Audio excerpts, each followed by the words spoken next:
तो यार कैसे हैं आप लोग। स्वागत है आपका दोबारा से थीसिस एकेडमी पे। तो आज हम लोग यार कंटिन्यू कर रहे हैं इंटीजर्स। अगर आप लोगों ने फर्स्ट पार्ट नहीं देखा है तो प्लीज वो देखिए, तभी आपको ये वाला पार्ट समझ आएगा। वो भी बहुत ज्यादा ही इम्पोर्टेंट पार्ट था और ये भी एक इम्पोर्टेंट पार्ट रहने वाला है। यार इसमें मैं पहले ही बता दूं, मैंने कुछ टॉपिक्स ऐसे कवर करे हैं जो कि यूजुअली स्कूल्स में नहीं सिखाए जाते, बट एनसीईआरटी में है, इसलिए मैं कवर कर रहा हूँ, जिससे बच्चों को ये ना लगे कि सर ने ये नहीं सिखाया। भाई ये छोटे छोटे से टॉपिक्स है जो कि आने चाहिए। इनका बहुत इन डेप्थ कुछ इम्पोर्टेंस नहीं है, मगर कहीं कहीं ना बच्चों को ये सब चीजें नहीं पता होती ना, तो उन लॉन्ग टर्म में दिक्कत आती है। तो इसलिए मैं आपको बताऊंगा, ज्यादा वीडियो को कोशिश करूंगा लंबी ना हो, मगर लंबी होगी तो यार आपके भले के लिए ही होगी। ठीक है, तो शुरू करते हैं यार। तो यार पहले तो पैरेंथेसिस क्या होता है यार, पहले तो वो समझते हैं। देखो, आप लोगों ने ये वाले ब्रैकेट्स देखे होंगे, ये वाले। यार इनको ना हम लोग ब्रैकेट्स ही बोल देते हैं कैसी, मतलब दोस्ती यारी में। मगर इनको ना यार वैसे, इनका जो ओरिजिनल नाम हमने दे रखा है वो है पैरेंथेसिस। ठीक है। यार ये आपको नाम नहीं याद रखना, मगर इन पैरेंथेसिस की ना यार इंपॉर्टेंस बहुत ज्यादा है, और इनको ना समझना भी बहुत ज्यादा इंपॉर्टेंट है। ठीक है, अगर ये नहीं लगाए ना यार मार्क्स कट सकते हैं। तो यार ये ना लगाने बहुत जरूरी है, और इनका मतलब भी समझना बहुत जरूरी है। ठीक है यार, उससे पहले एक और चीज जिससे हम वापस से पैरेंथेसिस का मतलब समझ सके कि इनकी इंपॉर्टेंस क्यों है। पहले तो यार एक चीज बताओ, हमने देखा है कि यार यहाँ पे 3 विकेट होती है जब हम क्रिकेट खेलते हैं, और यहाँ पे 3 विकेट होती है। एक बैट्समैन यहाँ खड़ा होता है और एक बैट्समैन यहाँ खड़ा होता है। एक बात बताओ, कब जब दो बैट्समैन मान लो रन ले रहे हैं, एक इधर जा रहा है एक इधर आ रहा है, मान लो दोनों बैट्समैन इसी साइड आ गए, तो यार वो आउट नहीं हो जाएंगे? यार यही सेम केस ना हमारे साथ होता है, कब? जब हम प्लस और माइनस, मल्टीप्लाई डिवाइड, या कोई भी हमारे जो ये चार है उनमें से दो को एक साथ ले आते हैं। यार ये ना चमत्कार हो जाएगा, सही बता रहा हूँ। कभी भी दो साइंस को इकट्ठे नहीं लिखना। ये बात ना यार गांठ बांध लो, लिख लो, कॉपी के इंडेक्स पेज पे लिख लो। कभी भी कोई दो बैट्समैन साथ में नहीं आ सकते एक जगह, क्योंकि वो आउट हो जाएंगे। उसी तरह कभी भी दो ऑपरेटर्स, ये जो होते हैं ना प्लस माइनस मल्टीप्लाई डिवाइड, इनको हम अरिथमेटिक ऑपरेटर्स कहते हैं। ये भी नहीं पता होता ज्यादा लोगों को। अरिथमेटिक ऑपरेटर्स, ये अरिथमेटिक ऑपरेटर्स कभी भी दो इकट्ठे नहीं आ सकते। तो भाई अब क्या करें? तो वहां पे एंट्री मारी पैरेंथेसिस ने। इसलिए पैरेंथेसिस इतने ज्यादा इंपॉर्टेंट होते हैं। देखो अब मैं तुम्हें दिखाता हूँ कि मेरा मतलब क्या है कहने का। देखो, अब मान लो मुझे ऐसे लिखना है, 10 - 7। ये तो हम सबको पता है 3 होता है, बट क्या मैं ऐसे लिख सकता हूँ 10 + - 7? भाई ये तो गलत हो गया ना। जो मैंने अभी तुम्हें बात सिखाई, अब क्या यहाँ पे दो साइन इकट्ठे नहीं आ गए? तो मतलब हम ऐसे नहीं लिख सकते। समझे मतलब? हम ऐसे नहीं लिख सकते। तो सर कैसे लिखे? अगर हमें दो साइन इकट्ठे लिखने हैं तो कैसे लिखे? अभी बच्चे बोलते हैं सर लिखना ही क्यों है, ऐसे लिख दो। भाई वहां तक भी आऊंगा, पहले इसका मतलब समझो। देखो, हम लोगों को अगर दो साइन इकट्ठे लिखने हैं तब वहां पे हम लोग यूज करते हैं ये ब्रैकेट्स, जिन्हें हम पैरेंथेसिस बोलते हैं। कैसे? मान लो हमें ये लिखना है, तो हम लोग क्या करते हैं, जो नंबर के आगे साइन होता है ना, उसके साथ उस नंबर के साथ पैरेंथेसिस लगा देते हैं। क्या मतलब? हमें इसे पैरेंथेसिस में, जो कि लीगल तरीका है मैथ्स की भाषा में, वो कैसे लिखते हैं, 10 + ब्रैकेट में -7। ये जो होता है ये लीगल होता है, समझे? ये क्या होता है, एक लीगल स्टेप होता है मैथ्स की दुनिया में। किसकी दुनिया में? मैथ्स की दुनिया में। अब देखो यहां पर हम लोगों ने पैरेंथेसिस लगा दिए, तो यहाँ पर दोनों साइन इकट्ठे तो है, मगर एक लीगल तरीके से। हम लोग ऐसे नहीं लिख सकते। और यार इसका मतलब ना, जो बच्चे कहते हैं सर ऐसे लिखो ऐसे लिखो, हम लोग तो जल्दीबाजी में ऐसे लिख देते हैं कि गलत तरीके से। अरे भाई जब बड़ी क्लासेस में जाओगे ना तब तुम्हें समझ आएगा कि ये कितना बड़ा गलत चीज है। अभी तुम्हें जो समझा रहा हूँ छोटी क्लास में समझो, धीरे धीरे धीरे धीरे तुम्हें चीजें समझ आने लगेंगी। हम लोग इसे ऐसे नहीं लिख सकते। अब अब सवाल आता है कि सर ऐसे क्यों नहीं लिख सकते? मैंने तुम्हें बताया कि ये लीगल है। अब सवाल आता है कि सर हमें ऐसे लिखना ही क्यों है? भाई 10 प्लस माइनस 7 इतना घुमा के क्यों लिखना है, डायरेक्ट 10 माइनस 7 लिख दो भाई। बच्चे की बात तो ठीक है, अब भाई डाउट भी क्लियर करना है, तो अब तुम्हारा डाउट समझाता हूँ कि ये यूज कहाँ होता है, ये यूज कहाँ होता है ये भी तो समझना जरूरी है, तो अब वो समझते हैं। तो यार देखो, अब इसका यूज हमें सीखना है, यूज सीखते हैं। मान लो यार मैं तुम्हें बोलूं कि हमें, मान लो कोई क्वेश्चन आता है, चलो ठीक है क्वेश्चन से ही समझते हैं। मैं तुम्हें बोलूं कि मुझे दो इंटीजर्स ऐड करके दिखाओ और दोनों इंटीजर्स के एडिशन से जो रिजल्टेंट है, यानी कि जो आंसर है वो नेगेटिव आना चाहिए। अब भाई सर, बच्चे बोलते हैं सर दो इंटीजर्स को ऐड करके नेगेटिव आंसर कैसे आएगा। भाई आएगा, समझो। देखो, मान लो मैं ऐसे लिख दूं -10 प्लस, क्योंकि हमें ऐड करना है, क्वेश्चन में दे रखा है ये, क्वेश्चन में लिख देता हूं तुम्हारे लिए। ये देखो यार, क्वेश्चन लिख दिया मैंने तुम लोगों के लिए, अब इसे समझते हैं। अब ये बोल रहा है कि यार हमें ऐड भी करना है मगर हमें नेगेटिव आंसर भी चाहिए।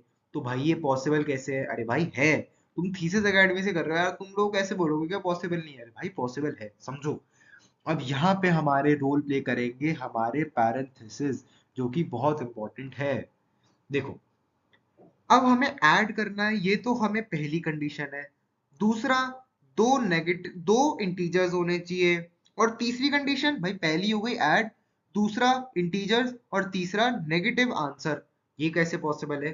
देखो, हम लोग दो इंटीजर्स लेते हैं, बट हम लोग रैंडम इंटीजर्स तो ले नहीं सकते। भाई अगर मान लो हम लोग कोई भी रैंडम इंटीजर ले ले, मान लो 2 ले ले या +8 कर दे तो 10 आ जाएगा। ये क्या नेगेटिव हुआ? नहीं हुआ। अब मान लो हम लोग 7 और 3 ले ले, भाई ये भी तो 10 हो गया, तो नहीं पॉसिबल है। तो मतलब हम लोगों को नेगेटिव इंटीजर्स लेने पड़ेंगे। मैंने तुम्हें बताया पिछली वीडियो में कि भाई नेगेटिव इंटीजर्स कौन से होते हैं, ठीक है। भाई पिछली वीडियो नहीं देखी तो पहले जाके देखो, तभी ये सब चीजें समझ आएंगी।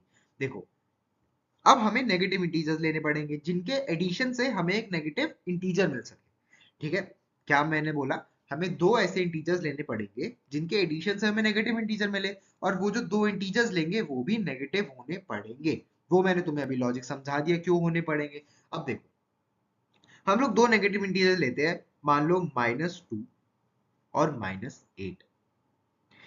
अब हमें बोला है, अब बच्चे बोल देंगे सर -2 और -8 को आपने दूर दूर क्यों लिखा? एक काम करो, आप ना इसे ऐसे लिख दो, आप ना इसे ऐसे लिख दो -2 -8। अब हमें तो पता ही है, हमने पिछली वीडियो आपकी देख रखी है, तो -8 और -2 -10 होता है।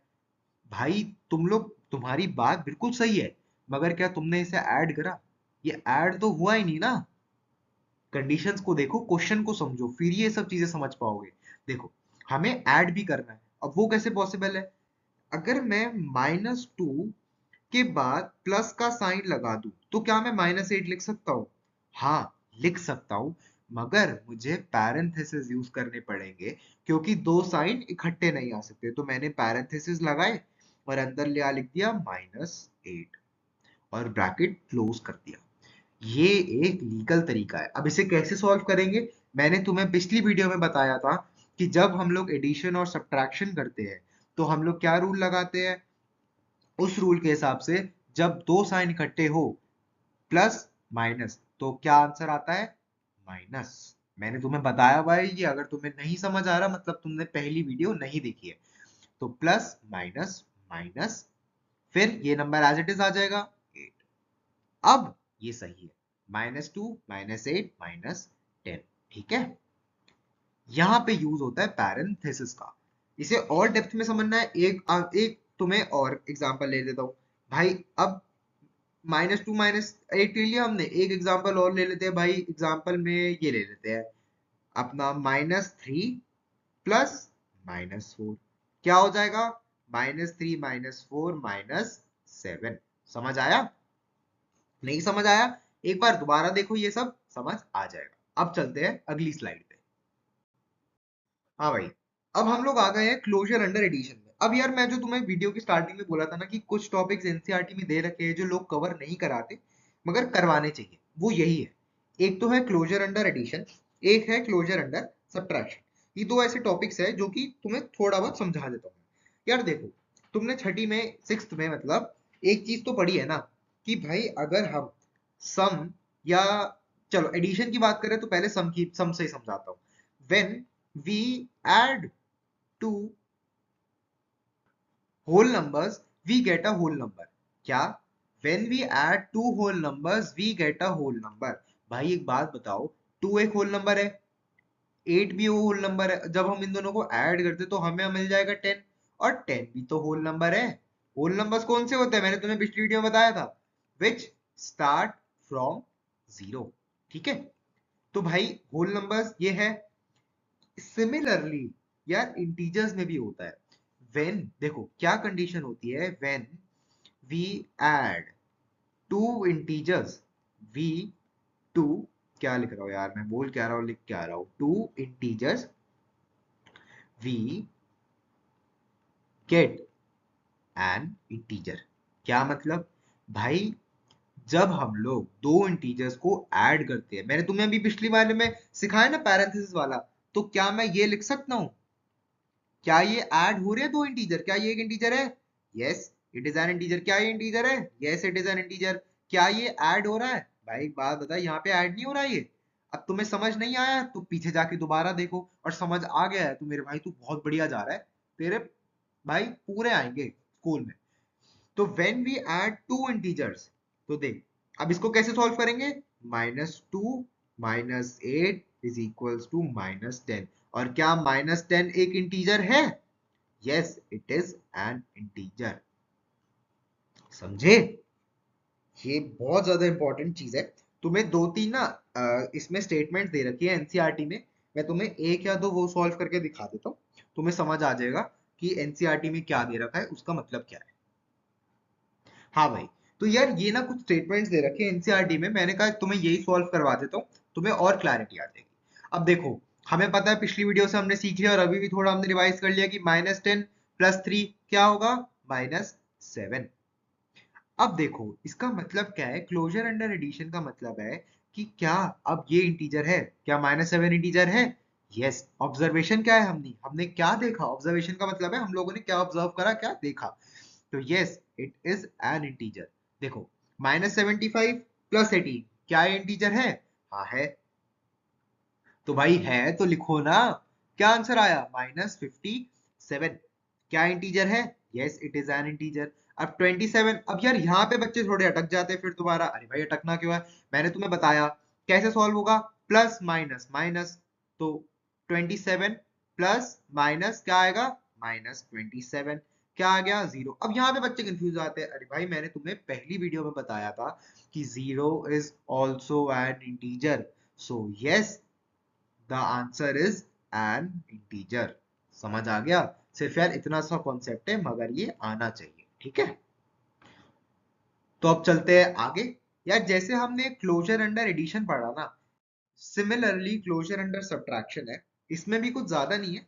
बस इसमें भी ये है कि हम लोगों को पता है कि अगर हम लोग दो होल नंबर्स को सब्ट्रैक्ट करते हैं, यानी कि 10 - 8, तो वो भी एक होल नंबर होता है, right, 2 is an whole number, और 10 और 8 भी एक होल नंबर होते हैं। सिमिलरली इसके अंदर भी क्या कंडीशन है कि when we subtract two integers we get an integer। क्या कंडीशन है, when we subtract two integers we get an integer। ठीक है, तो भाई ये छोटी सी एक कंडीशन है। अब भाई इसको तुम्हें पहला समझ आ गया एडिशन वाला, तो ये तो खेल है, मतलब क्या है। अब भाई दो इंटीजर्स ले लेते हैं, मान लो -2, फिर हमें सब्ट्रैक्ट करना है, 8 सब्ट्रैक्ट कर देते हैं, चलो -+8। भाई मैंने तुम्हें बताया था ना कि कोई नंबर ऐसी खाली लिखा हो तो उसके आगे क्या साइन होता है, प्लस का। अब ये दो साइन है इसलिए मैंने पैरेंथेसिस लगाया, तुम्हें रिवाइज करवा रहा हूँ बार बार। अब देखो इसे कैसे सॉल्व करेंगे, प्लस माइनस माइनस, -2 -8 क्या होगा, जब दो नंबर के आगे माइनस हो तो हम लोग ऐड करते हैं और साइन बड़े नंबर का लगाते हैं, तो -10। अब क्या ये इंटीजर है? Yes it is an integer. सिर्फ इतना सा ही कॉन्सेप्ट था क्लोजर अंडर एडिशन और क्लोजर अंडर सब्ट्रैक्शन का, कि जब हम दो इंटीजर्स को ऐड या सब्ट्रैक्ट करते हैं तो हमारा आंसर एक इंटीजर आता है। अब यार तुम लोगों ने थोड़ा बहुत कम ध्यान दिया, ज्यादा ध्यान दिया। अब यार जो तुम लोगों को मैं पढ़ाने जा रहा हूँ वो तुम्हारी क्लास का one of the most important topic है। और एग्जाम में यार, अभी जीडी गोयनका का एग्जाम है कल, कल ही है आई गेस। और अभी मैंने इनका मॉक टेस्ट वगैरह भी देखा मैंने, क्लास 7 का। भाई इस जो अब मैं तुम्हें पढ़ाने वाला हूँ ना यार, इससे इतने क्वेश्चन आ रखे हैं ना, इतने क्वेश्चन। तो यार ये तुम्हारे लिए बहुत ज्यादा इंपॉर्टेंट है। तो इसे कान खोल के, आंखें खोल के समझना है। क्या है वो topic? Properties of addition and subtraction for integers.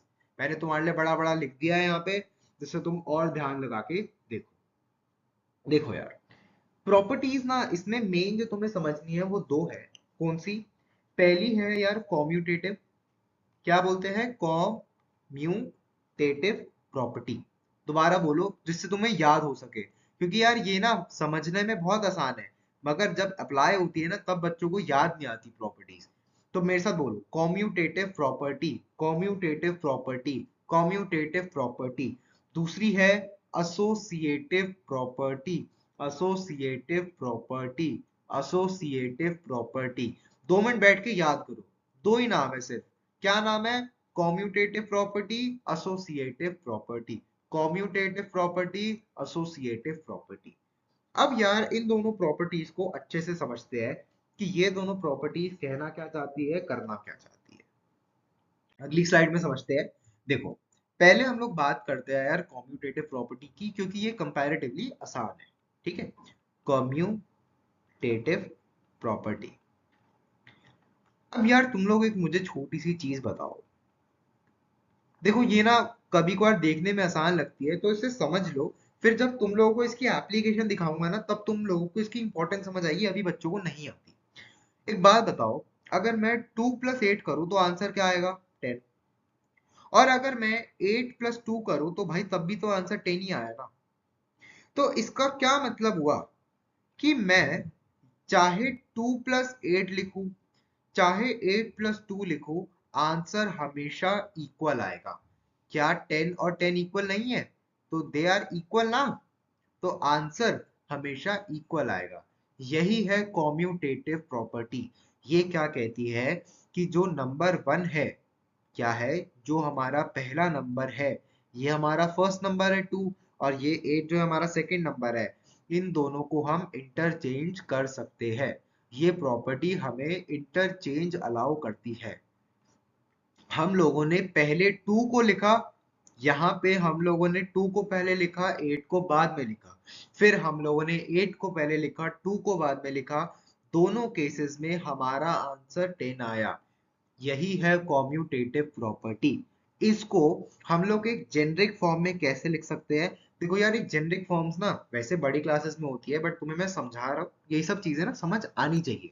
7th class तक ये सब चीजें आनी चाहिए। क्या मैं 2 की जगह ए लिख सकता हूँ? हाँ लिख सकता हूँ। ए कोई वैसी वैल्यू नहीं है, ए बस एक वेरिएबल है। वेरिएबल क्या होता है? जिसकी वैल्यूज बार बार चेंज होती है। एक बात बताओ, 2 की वैल्यू कांस्टेंट है ना, क्या 2 3 हो सकता है? राइट। अगर मान लो मैंने आपको 2 चॉकलेट दी, तो आपको मैंने 3 थोड़ी दे दी, 2 ही तो दी ना। तो 2 जो होता है कांस्टेंट होता है, वाइल ए जो होता है वो एक वेरिएबल होता है। ए की वैल्यू 2 भी हो सकती है, 3 भी हो सकती है। ये अल्फाबेट वाला ए नहीं है, ये वेरिएबल वाला ए है। ठीक है, अभी नहीं समझ आ रहा, छोड़ दो, मैं बस तुम्हें एक जेनरिक फॉर्म दिखा रहा हूँ, क्योंकि एनसीईआरटी में ऐसा लिख रखा है, तो बच्चों को कई बार ऐसा होता है कि सर इसका मतलब क्या है। इसका मतलब समझो, ये क्या है? एक वेरिएबल है। अब इसको एक जेनरिक फॉर्म में लिखना है हमें, इन जनरल फॉर्म। तो कैसे लिखेंगे? ए, प्लस का साइन डाला, 8 की जगह मैंने लिख दिया बी। जगह क्या लिखा? मैं बस तुम्हें एक जेनरिक फॉर्म दिखा रहा हूँ। तो अब मैंने तुम्हें क्या बताया? According to the commutative property मैं इन दोनों की जगह चेंज कर सकता हूँ।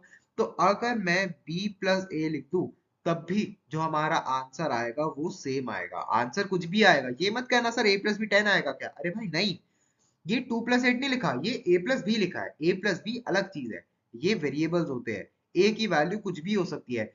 a की वैल्यू 2 भी हो सकती है, a की वैल्यू 3 भी हो सकती है, a की वैल्यू 5 भी हो सकती है, और a की वैल्यू 7 भी हो सकती है, एक्सेट्रा। a की वैल्यू इन्फिनिटी तक कुछ भी हो सकती है, जो मन चाहे। समझ गए? ये एक जनरल फॉर्म है, और ये नहीं समझ आई छोड़ दो, कुछ ज्यादा काम की नहीं है, बस मैंने तुम्हें बता दी भाई, पता होना चाहिए। ठीक है। तो ये होती है हमारी छोटी सी कॉम्यूटेटिव प्रॉपर्टी। अभी मैं तुम्हें एसोसिएटिव भी एक बार पढ़ा रहा हूँ, उसके बाद मैं तुम्हें दोनों के एक एनसीईआरटी में ट्राई दीज दे रखा है, मैं तुम्हें वो सॉल्व करवा दूंगा। और एक, हाँ मतलब इतना तो यार तुम लोगों के लिए काफी है। एक दो तुम्हें चलो अभी क्वेश्चन करा देता हूँ, तुम्हें थोड़ी क्लैरिटी आ जाएगी इस प्रॉपर्टी में, क्वेश्चंस करा देता हूँ। हाँ भाई, तो यार ये दो क्वेश्चन है, ये समझ लो, तुम्हें कॉम्यूटेटिव प्रॉपर्टी समझ आ जाएगी। तुम्हें ये समझ आ गया तो कॉम्यूटेटिव प्रॉपर्टी तो कुछ भी नहीं है।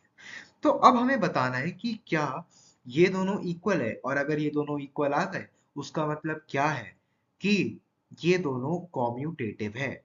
इसका मतलब क्या है, देखो पहले तो हम लोग प्रूव करते हैं कि ये कॉम्यूटेटिव है या नहीं, फिर मैं तुम्हें बताऊंगा कि इसका मतलब क्या है कि ये दोनों कॉम्यूटेटिव है।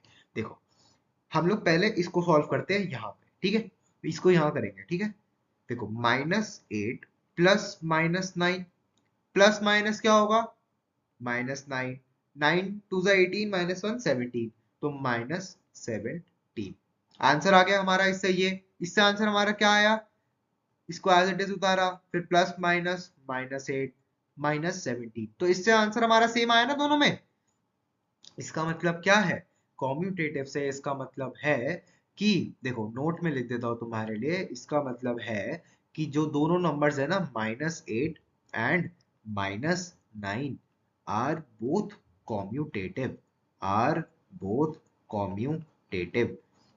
भाई कॉम्यूटेटिव का मतलब है कि ये दोनों आगे पीछे भी आ जाते हैं, ये लोग लड़ाई नहीं करते कि भाई मैं आगे आऊंगा, या 8 बोल रहा है मैं आगे आऊंगा, -9 बोल रहा है मैं आगे आऊंगा। अरे भाई दोनों भाई भाई है, चाहे आगे आए चाहे पीछे आए, कोई भी इंटरचेंज कर सकता है, आंसर हमेशा सेम आएगा, सेम आंसर आएगा, हमेशा सेम आंसर आएगा। वैसे ही यहाँ पे भी -23 +32, -23 +32 आंसर आया +9। 32 प्लस -23 कैसे सॉल्व होगा, प्लस माइनस -23, 32 -23 9, आंसर सेम आया। इसका क्या मतलब है कि, दोबारा से मैं नोट में लिख रहा हूं, इसका क्या मतलब है कि -23 और 32 एंड 32 बोथ आर कॉम्यूटेटिव। इसका क्या मतलब है कि दोनों कॉम्यूटेटिव है, बोथ आर कॉम्यूटेटिव। समझ आ गया यार, ये बहुत ज्यादा इंपॉर्टेंट समझना है, और ये समझना है।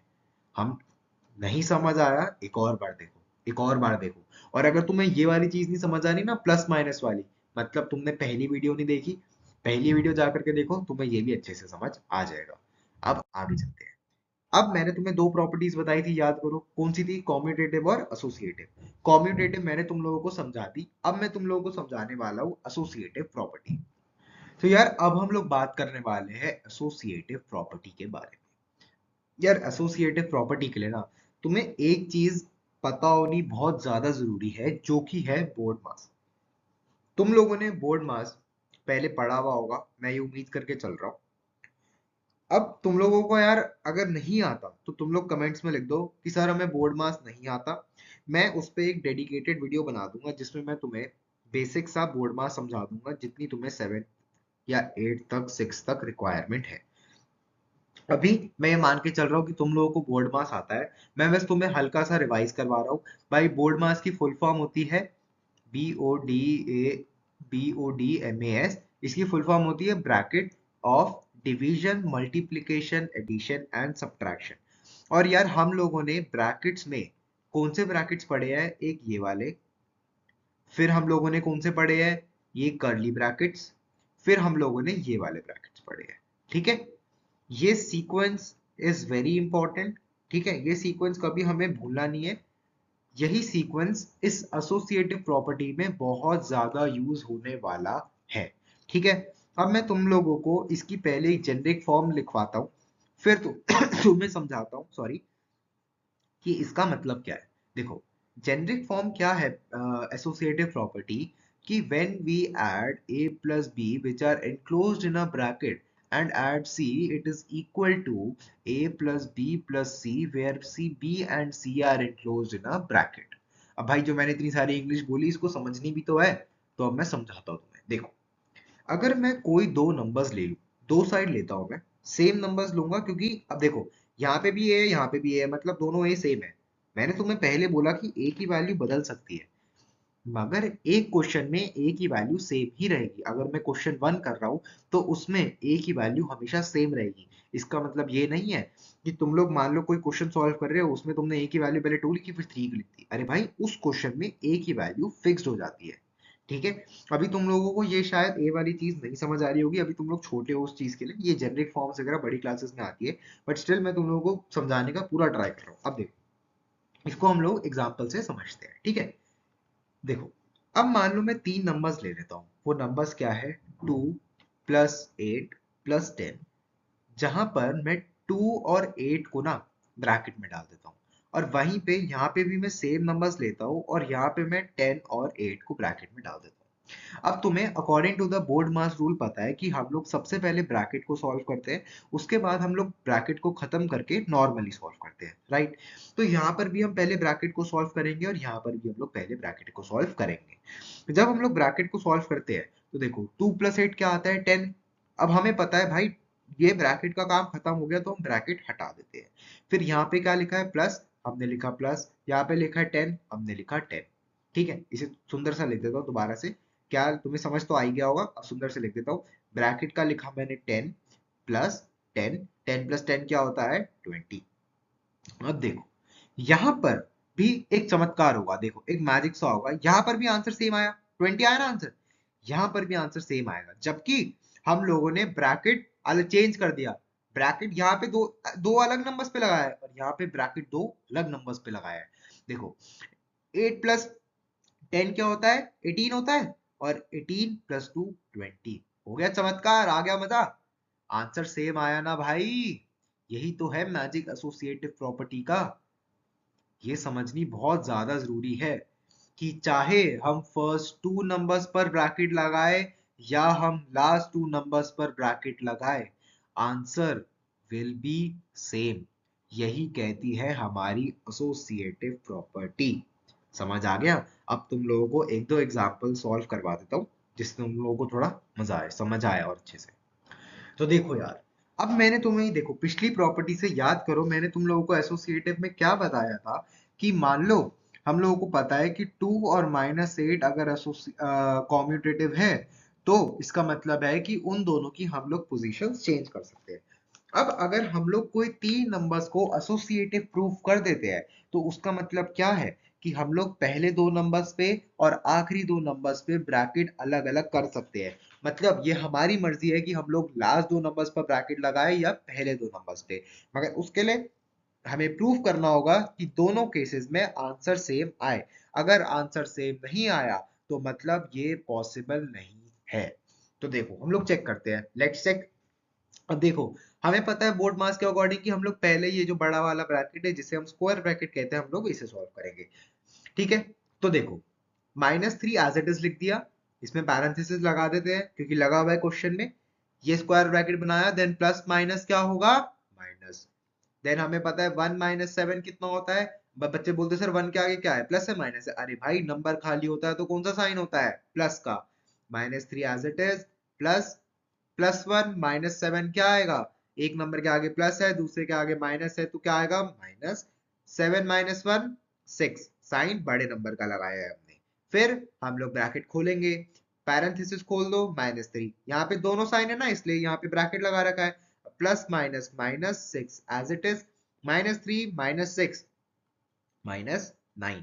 तो पहले पार्ट को सॉल्व करके क्या आया? -9। वैसे ही दूसरे पार्ट को सॉल्व करते हैं, वही ब्रैकेट सॉल्व करेंगे पहले, फिर -3 +1, और ये हम लोग एज इट इज उतार देते हैं। फिर -3 +1 क्या आएगा? -2। वेरी गुड, तुम्हें मतलब समझ आ रहा है। -7 -2 plus minus minus minus minus. अब देखो, यहाँ पे प्लस माइनस करा, फिर मैंने माइनस नीचे उतारा ना। अब क्या है? -2 -7। कैसे सॉल्व करेंगे? माइनस माइनस प्लस हो जाएगा, मतलब 7 + 2 9, और साइन बड़े नंबर का। आंसर सेम आया क्या? यहाँ पर भी -9 आया, यहाँ पर भी -9 आया। इसका मतलब क्या है? इसका मतलब है कि, इसका मतलब ये है, यहाँ पे लिख देता हूँ तुम्हारे लिए एक छोटा सा बना के क्लाउड, कि associative property is valid। associative property is valid। समझ आया? Associative property is valid. इसका मतलब ये है कि चाहे मैं लास्ट के दो नंबर्स में ब्रैकेट लगाऊं या पहले के दो नंबर्स में ब्रैकेट लगाऊं, दोनों में आंसर सेम आएगा। बस इतनी सी ही है तुम्हारी एसोसिएटिव प्रॉपर्टी। अब एक छोटी सी ना यार आइडेंटिटी है, ये बहुत ही आसान सी आइडेंटिटी है, इसे हम लोग प्यार से बोलते हैं एडिटिव आइडेंटिटी। क्या बोलते हैं? Additive identity. एडिटिव आइडेंटिटी क्या कहती है कि हमें एक ऐसा नंबर दो जिसमें हम कुछ भी ऐड करें ना, तो जो हम नंबर ऐड कर रहे हैं वही सेम नंबर आ जाए। अब देखो तुम्हें ये बात समझ नहीं आई होगी, मुझे पता है ना, मैं तुम्हें समझाता हूँ। देखो एडिटिव आइडेंटिटी का ना जो बेस है ना, मतलब बेसिकली जीरो के लिए एडिटिव आइडेंटिटी बनी है, तुम इतना समझ लो। हाँ, बेसिक सी भाषा में जीरो के लिए एडिटिव आइडेंटिटी बनी है। इसका मतलब क्या है कि whenever we add a random number in zero, a random number in zero, we get the number, that random number itself. We get the random number itself. इसका मतलब क्या है कि जब हम 2 प्लस 0 करते हैं तो हमें 2 ही मिलता है। और 2 क्या है? 2 is that random number. Random number का मतलब होता है कोई भी मन के अकॉर्डिंग चूज करा हुआ नंबर। सिर्फ इतनी सी है एडिटिव आइडेंटिटी कि अगर हम किसी नंबर में 0 ऐड करेंगे तो हमें वही नंबर मिल जाएगा। ठीक है, अब तुम्हें एक एग्जांपल से दिखा देता हूँ, एक दो एग्जांपल से। मान लो हम लोग -23 प्लस 0 करें तो क्या आएगा?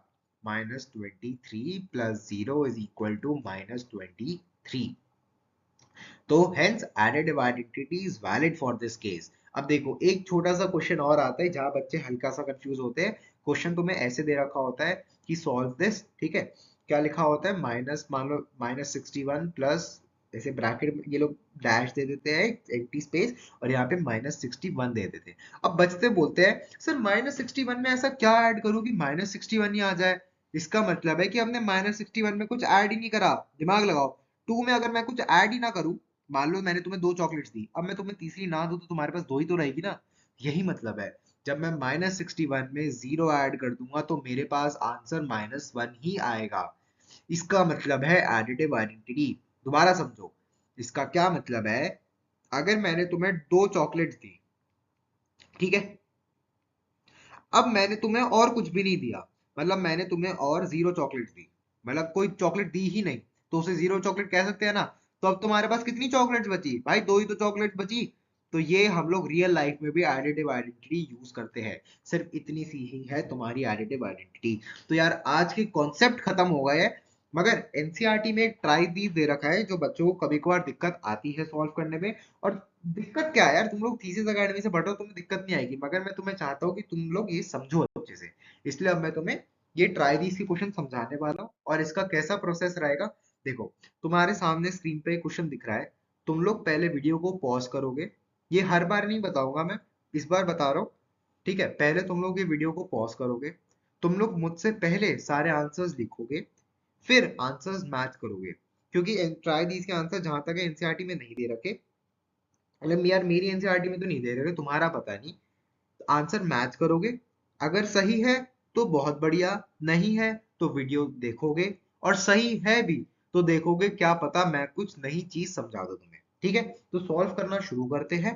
देखो, right a pair of integers whose sum gives, क्या सम गिव्स अ पार्ट दे रखे हैं। अब देखो तुम्हारी यादें ताजा होंगी, तुम्हें इंपॉर्टेंस ऑफ पैरेंथेसिस में मैंने बताया था ना, पेयर ऑफ इंटीजर्स, सम, याद आ रहा है कुछ? हाँ, वही उसी की बात कर रहा हूं मैं। देखो, अब देखो ए पार्ट हम लोग सॉल्व करते हैं। क्या बोल रहा है? सम निकालना है हमें दो पेयर ऑफ इंटीजर का। मतलब पहली कंडीशन तो हो गई पेयर ऑफ इंटीजर, दूसरी कंडीशन हो गई सम। अब हमारी तीसरी कंडीशन आती है। तीसरी कंडीशन क्या है कि वो एक नेगेटिव इंटीजर होना चाहिए। अब इसे सॉल्व करते हैं। भाई देखो, पेयर ऑफ इंटीजर चाहिए और नेगेटिव भी चाहिए, तो तुम्हें याद आ रहा होगा ये वैसा सही सिमिलर सा है। तो भाई हम लोगों को दोनों नेगेटिव लेने पड़ेंगे। अब तुम्हें समझाने की जरूरत नहीं है ना यार, तुम लोग यार इतने तो इंटेलिजेंट हो ही। तो क्या लेंगे? पेयर। सिंपली हम लोग पेयर ले लेते हैं। मान लो 2 ले लिया और इनको ऐड करना है तो सम तो लेना ही पड़ेगा, और दूसरा नेगेटिव लेना पड़ेगा ना, क्योंकि हमें यहाँ पे एक नेगेटिव चाहिए। तो क्या नेगेटिव लूं? चलो -8 ले लेते हैं। क्या होगा आंसर? 2 -8। क्या आ गया आंसर? -6। हमारी कंडीशन सेटिस्फाई हो गई भाई। हमने दो पेयर ऑफ इंटीजर ले लिए, उनको ऐड कर दिया और आंसर नेगेटिव आ गया, बस। अब देखो दूसरी कंडीशन क्या कहती है हमारी, कि पेयर ऑफ इंटीजर लो, उनको ऐड करो, आंसर 0 आए। अब ये कैसे पॉसिबल है? भाई पॉसिबल है। देखो मान लो हम लोग कोई रैंडम नंबर ले लेते हैं 4। अब उसमें मैं ऐसा क्या ऐड करूं कि आंसर 0 आए? देखो बच्चे बोलते हैं सर क्या है एडिटिव आइडेंटिटी है? नहीं, ये एडिटिव आइडेंटिटी नहीं है। एडिटिव आइडेंटिटी ये नहीं कहती है। तुम्हें अगर नहीं समझ आई दोबारा देखो फिर समझ आएगा। 4 में मैं ऐसा क्या ऐड करूं कि आंसर 0 आ जाए? बच्चे बोलेंगे सर -4 कर दो। सही बोला। 4 में हम लोगों ने दो इंटीजर ले लिए। सेम भी तो हो सकते हैं, ऐसा थोड़ी कहा है सेम नहीं हो सकते। तो 4 और 4 हमने दो इंटीजर ले लिए, उनको ऐड कर दिया और आंसर 0 आ गया। ठीक है। फिर अब तीसरी कंडीशन क्या है? तीसरा पार्ट क्या है? Right a pair of integers whose sum gives an integer smaller than both the integers। मतलब एक ऐसा पेयर दो हमें कि जिनको हम ऐड करें ना तो जो हमारा आंसर आए वो दोनों इंटीजर्स से छोटा हो। ठीक है भाई, देख लेते हैं। तो भाई देखो यहाँ पे हम लोग दो पेयर ऑफ इंटीजर लेने वाले हैं, मतलब दो पेयर क्या, दो इंटीजर लेने वाले हैं भाई। दो लोग तो पेयर ही बनते हैं ना एक साथ, ठीक है। तो हम लोग दो इंटीजर ले लेते हैं। अब वो छोटे भी होने चाहिए। तो यार हम लोग यार अब प्लस में तो जा नहीं सकते भाई। प्लस लूंगा तो ये तो बड़ा हो जाएगा ना। कुछ भी मान लो लूं, ये तो बड़ा हो जाएगा, तो मतलब ये तो पॉसिबल है नहीं। तो हमें क्या लेना पड़ेगा? हम लोगों को छोटा नंबर लेना पड़ेगा। अब वो छोटा नंबर क्या होगा वो सोचने वाली बात है। तो देखो यार छोटा नंबर क्या हो सकता है इस केस में? हम लोग नेगेटिव में जाए। अब देखो मान लो मैं -2 को ऐड करूं और -8 को ऐड करूं आपस में। ऐड करना पड़ेगा इसलिए प्लस का साइन लगाया, और दो साइन वापस नहीं आ सकते तो क्या लगाएंगे? पैरेंथेसिस। तो -2 -8 क्या हो गया? -10। समझ गए? हमारी कंडीशन सेटिस्फाई हो गई।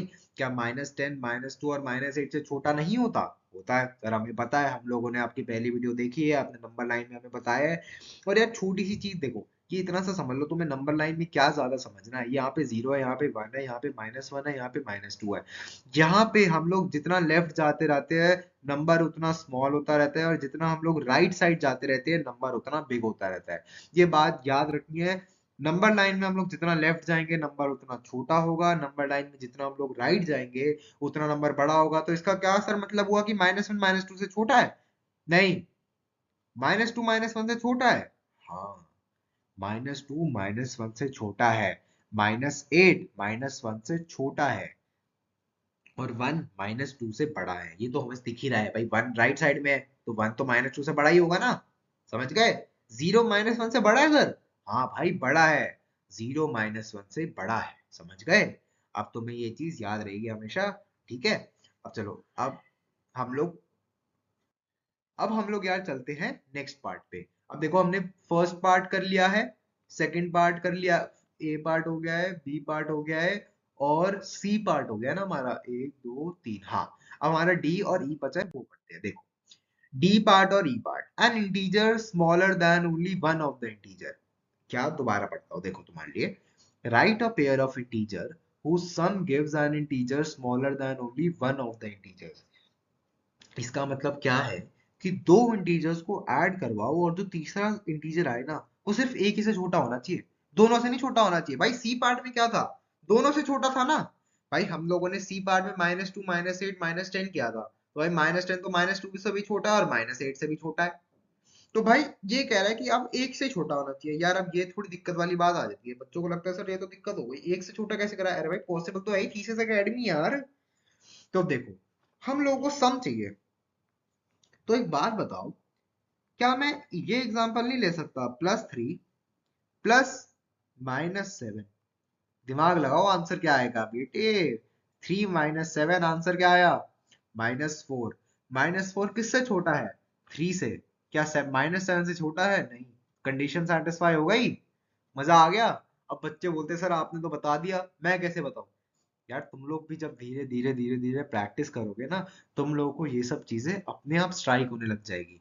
देखो इसके बहुत सारे एग्जाम्पल होते हैं। इसके और क्या एग्जाम्पल होंगे, इसको एक और एग्जाम्पल ले लो, मान लो 2 + -5, बताओ आंसर क्या आएगा? -3 आएगा। -3 2 से तो छोटा है, मगर -5, वो -3 2 से छोटा है मगर -5 से बड़ा है। कंडीशन सेटिस्फाई हो गई ना? समझ गए?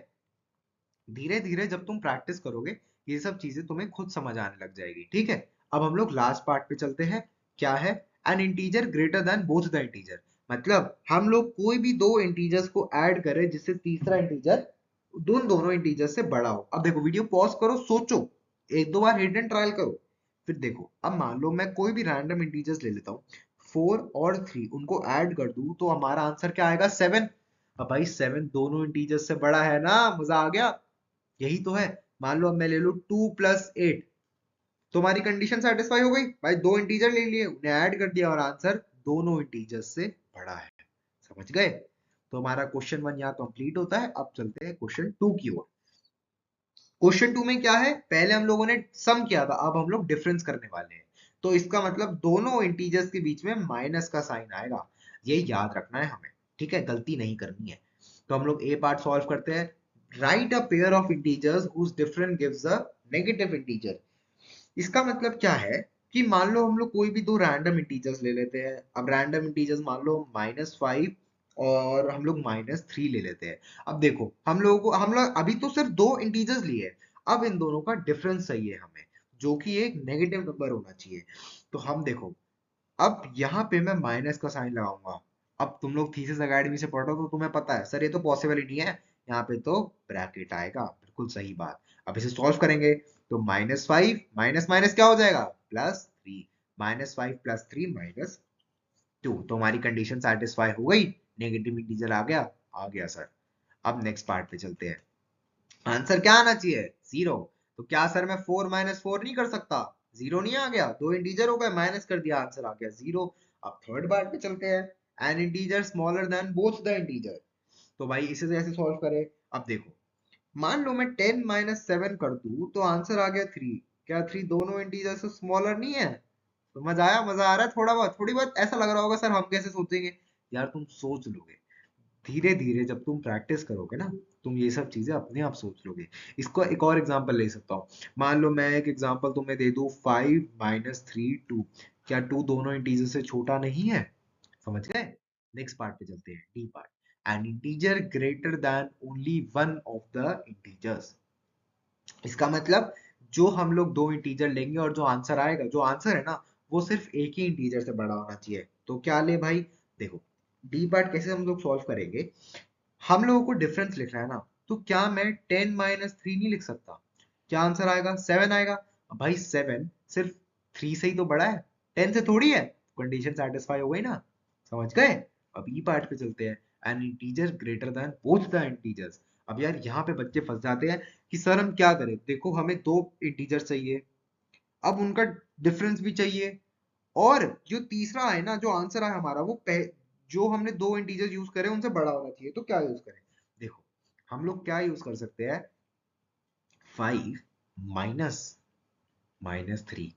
यहाँ पे मैंने माइनस क्यों लगाया? क्योंकि हमें डिफरेंस चाहिए और ये दोनों इंटीजर्स है। आंसर क्या आएगा? 5 + 3 8। अब देखो कंडीशन सेटिस्फाई हुई, दोनों इंटीजर्स से 8 तो बड़ा है ना, 8 भी तो एक इंटीजर है। समझ आ गया? सिर्फ इतना सा ही कॉन्सेप्ट था, तुम लोगों को समझ आ जाएगा।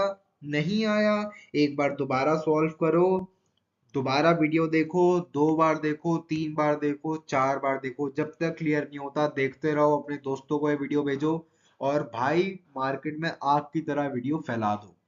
यार तुम्हारे भाई का चैनल है यार, कैसी बात कर दी ना भाई। रेल बनानी है, हम लोगों को पूरे नंबर लाने हैं स्कूल में। ठीक है, तो यार इसी के साथ I am signing off from thesis academy. मिलते हैं अगली वीडियो में, तब तक के लिए बाय, अलविदा, शबा खैर। मिलते हैं यार अगली वीडियो में।